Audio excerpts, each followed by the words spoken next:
उमेदवारांसह प्रमुख नेत्यांनी मतदानाचा हक्क बजावलाय। मतदानाचा हक्क महाआघाडीच्या उमेदवारांसह काही नेत्यांनीही बजावला। पहिल्या टप्प्यातलं मतदान आज पार पडलं। विदर्भामध्ये 5 लोकसभा मतदारसंघ होते। यावेळेस महायुतीसह महाविकास आघाडीतील नेत्यांनी मतदानाचा हक्क बजावलाय। नितीन गडकरी हे नागपूरमधून उमेदवार आहेत। त्यांनी त्यांच्या कुटुंबियांसह मतदानाचा हक्क बजावला आहे।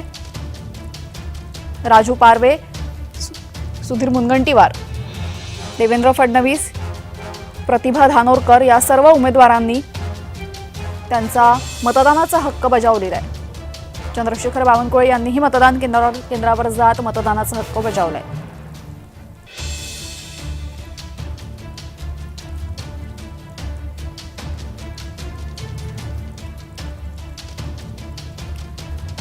महाविकास आघाडीच्या नेत्यांनी सुद्धा मतदानाचा हक्क बजावलेला आहे। विरोधी पक्षनेते विजय वडेट्टीवार, प्रशांत पडोळे, महाविकास आघाडीच्या सर्व नेत्यांनी उमेदवारांनी तिथे जात उमेदवारांनी सुद्धा तिकडे जात मतदानाचा हक्क बजावलेला आहे।